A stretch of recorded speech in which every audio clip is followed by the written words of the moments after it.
Hi guys, నేను మీ Shravani. Welcome back to my channel. ఈరోజు అయితే క్లైమేట్ చాలా బాగుందండి. వర్షం పడతా ఉందన్నమాట. చల్ల చల్లగా కూల్గా చాలా బాగుంది. చాలా రోజుల తర్వాత బెంగళూరులో వర్షం అయితే పడతా ఉందన్నమాట.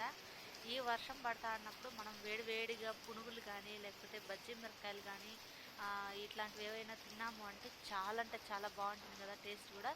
సో ఈరోజు నేను బజ్జీ మిరపకాయలు అయితే చేయబోతున్నాను అనమాట. ఫస్ట్ అయితే ఇంట్లో ఉన్న బజ్జీ మిరపకాయలు తీసుకొని ఇలాగా నీట్గా బాగా వాష్ చేసుకోవాలి. సో చాలా ఉన్నాయి ఇంట్లో కూడా చాలా మంది ఉన్నామనుకోండి, అందరికీ సరిపోవాలి కదా. అందుకే ఉన్న బజ్జీ మిరపకాయలు అన్నీ తీసుకొని ఇలాగ నీట్గా వాష్ చేసుకుంటున్నాను అనమాట.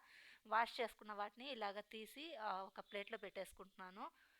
ఆ తర్వాత వీటినైతే నీట్గా మనం కట్ చేసుకోవాలన్నమాట. సో కట్ చేసుకొనైనా వేసుకోవచ్చు, లేదంటే డైరెక్ట్గా బజ్జీ మిరపకాయనే మనము పిండిలో మిక్స్ చేసుకొనైనా వేసుకోవచ్చు అనమాట. నేనైతే కట్ చేసి వేస్తున్నాను. సో ఇందాకే చెప్పాను కదా ఇంట్లో చాలా మంది ఉన్నామని చెప్పేసి. సో అందరికీ సరిపోవాలి కాబట్టి నేను కట్ చేసి అయితే వేస్తున్నాను అనమాట. ఇలాగా హాఫ్ హాఫ్కి అయితే కట్ చేస్తున్నాను. మా మదర్ అయితే ఇట్లా ఒక బజ్జీ మిరపకాయని 4 పీసెస్గా కట్ చేస్తుంది అనమాట. నేనైతే 2 పీసెస్గానే కట్ చేస్తున్నాను.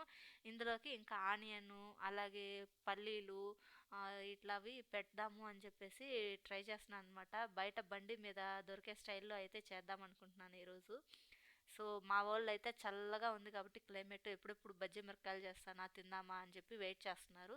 సో ఇంక ఇక్కడ నేనైతే ప్రాసెస్ని ఆల్రెడీ స్టార్ట్ చేసేసాను. ఇక్కడ ఈ విధంగా చూపిస్తున్న విధంగా అయినా కట్ చేసుకోవచ్చు, లేదంటే 4 పీసెస్గా కట్ చేసుకోవచ్చు, లేదంటే బజ్జీ మిరపకాయ మొత్తం కూడా కట్ చేసుకొని వేసుకోవచ్చు అనమాట. ఇందాక చెప్పాను కదా మనము రోడ్ సైడ్ బండి మీద దొరికే టైప్లో చేద్దాం అనుకుంటున్నాను అని చెప్పేసి. అందుకోసమే ముందుగానే కట్ చేసి పెట్టుకునేస్తున్నాను అనమాట ఆనియన్. సో 2 ఆనియన్స్ తీసుకుంటున్నాను. ఇంకా చాలా వరకు మా ఇంట్లో ఆనియన్స్, కరివేపాకు ఇలాంటివి కొంచెం చాలా బాగా తింటామన్నమాట. అందుకని చెప్పి 2 ఆనియన్స్ తీసుకొని కట్ చేసుకుంటున్నాను. ఇంకా ఆనియన్ కట్ చేసుకున్న తర్వాత నేను ఇక్కడ కొత్తిమీర అవి కూడా కట్ చేసి పెట్టుకునేస్తున్నాను. అన్నీ ఒకసారిగా కట్ చేసుకునేసినాం అనుకోండి, ఈజీగా మనము రెసిపీ అనేది చేసుకోవడానికి వీలుంటుంది. సో అదే విధంగా నేను ఇక్కడైతే అన్నీ కట్ చేసుకుంటున్నాను అనమాట. ఈ విధంగా అన్నీ కట్ చేసేసుకున్న తర్వాత వీటిని లాస్ట్లో మనము బజ్జీ మిరపకాయ అంతా ప్రిపేర్ చేసిన తర్వాత వాళ్ళు బజ్జీ మిరపకాయని మిడిల్లోకి కట్ చేసి అందులోకి పెడతారు కదా ఆనియన్ని వాటిని.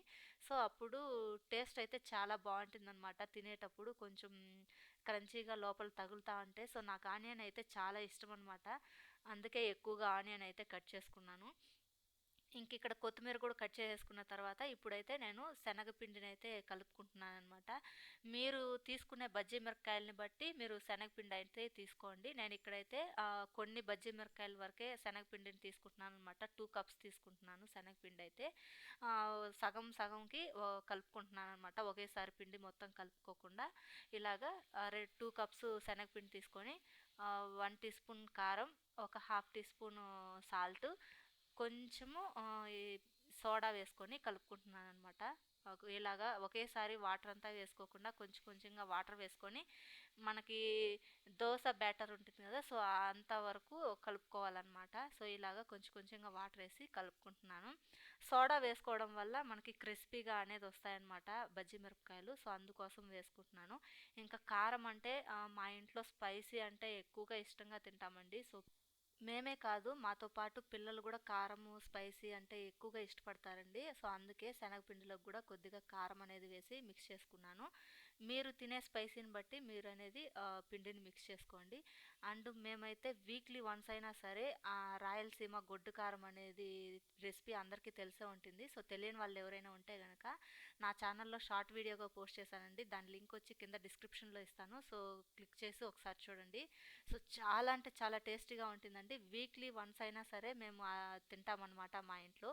అండ్ గొడ్డు కారం రెసిపీలోకి చికెన్ ఫ్రై కనుక ఉంటే ఇంకా సూపర్గా ఉంటుంది టేస్ట్. సో చాలా అంటే చాలా బాగుంటుంది. సో తప్పకుండా ట్రై చేయండి. ఇలాగా బజ్జీ మిరపకాయలు పిండిని బాగా మిక్స్ చేసుకున్న తర్వాత స్టవ్ ఆన్ చేసుకొని ప్యాన్ పెట్టుకొని డీప్ ఫ్రైకి సరిపడా ఆయిల్ వేసుకొని ఈ విధంగా ఒక్కొక్కటిగా బజ్జీ మిరపకాయని ఆయిల్ బాగా హీట్ అయిన తర్వాత వేసుకోవాలన్నమాట. ఈ విధంగా బజ్జీ మిరపకాయలు అన్నీ వేసుకున్న తర్వాత నేను లాస్ట్గా కొన్ని పల్లీలు అయితే వేయించుకుంటున్నాను. పల్లీలు వేగిపోయిన తర్వాత పక్కకు తీసేసుకొని ఇందులోనే కొద్దిగా కరివేపాకు కూడా వేసుకుంటున్నాను అనమాట. సో కరివేపాకుని ఇలాగా మనం ఆయిల్లో ఫ్రై చేసుకొని వేసుకున్నామంటే చాలా టేస్టీగా ఉంటుంది. ఇంకా కరివేపాకు కూడా వేయించుకొని పక్కన పెట్టేసుకున్నాను. ఇప్పుడు ఫ్రై చేసుకున్న బజ్జీ మిరపకాయలని ఈ విధంగా మిడిల్లోకి అయితే కట్ చేసుకోవాలన్నమాట. సో ఈ విధంగా మిడిల్లోకి కట్ చేసుకున్న తర్వాత మనం వేయించుకున్న పల్లీల్ని, ఆనియన్ని, అలాగే కొత్తిమీర, కరివేపాకుని ఇందులోకి అయితే పెట్టుకోవాలి. చాలా అంటే చాలా టేస్టీగా ఉంటుంది. సో తప్పకుండా మీరు కూడా ట్రై చేయండి. అందులోనూ ఇలా చల్లగా కూల్గా క్లైమేట్ ఉన్నప్పుడు వేడివేడిగా బజ్జీ మిరపకాయలు వేసుకొని తింటే ఆ టేస్టే వేరండి. చాలా అంటే చాలా బాగుంటుందన్నమాట. సో తప్పకుండా మీరందరూ కూడా ట్రై చేయండి. ఇంకా ఇక్కడ బజ్జీ మిరపకాయలు ఇందాక కొన్నే చూపించాను కదా, నేను వేడివేడిగా బజ్జీ మిరపకాయలు వేస్తా అంటే మా ఇంట్లో అందరూ తినేసారన్నమాట హ్యాపీగా. నాకు 4 మిగిలాయి. ఇంకా మిగిలిందే ప్రాప్తం అనుకొని ఆ 4 బజ్జీ మిరపకాయలు తీసుకొని ఈ కూల్గా ఉన్న క్లైమేట్ని ఎంజాయ్ చేస్తూ హ్యాపీగా తిన్నానమాట. అండ్ ఇక్కడ వాటర్ ప్యూరిఫైయర్ చూపిస్తున్నాను కదా, సో ఇది మేము ఈ రోజే బిగించాము, కొత్తగా తీసుకున్నాము water purifier. So Aquaguard అనమాట. 15,000 పడింది వాటర్ ప్యూరిఫైయర్ వచ్చి. సో వాళ్ళు వచ్చి బిగించేసి వెళ్ళారు కంపెనీ వాళ్ళే.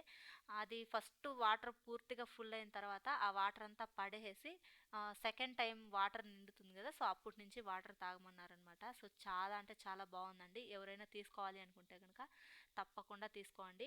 అండ్ అలాగే ఈ వీక్లోనే మేము ఫ్రిడ్జ్ కూడా ఆర్డర్ పెట్టేసి వచ్చాము. సో ఈ వీక్లోనే వస్తుంది అనుకుంటా. సో ఫ్రిడ్జ్ వచ్చిన వెంటనే మీకు ఫ్రిడ్జ్ వీడియో కూడా చేసి పెడతాను. అలాగే నా కొత్త ఫ్రిడ్జ్ వీడియోని కనుక మీరు మిస్ అవ్వకుండా చూడాలి అనుకుంటే నా ఛానల్ని సబ్స్క్రైబ్ చేసుకొని పక్కనే ఉన్న బెల్ ఐకాన్ని క్లిక్ చేసి ఆల్ అనే ఆప్షన్ కనుక క్లిక్ చేశారంటే నా వీడియోస్ మిస్ అవ్వకుండా మీరు చూడొచ్చు అనమాట. అలాగే ఈ వీడియో కనుక మీకు నచ్చినట్టయితే తప్పకుండా లైక్ చేసి మీ ఫ్రెండ్స్ అండ్ రిలేటివ్స్కి షేర్ చేయండి. Thanks for watching my video. మళ్ళీ నెక్స్ట్ వీడియోతో మీ ముందుకు వస్తాను. అంతవరకు టేక్ కేర్. బాయ్.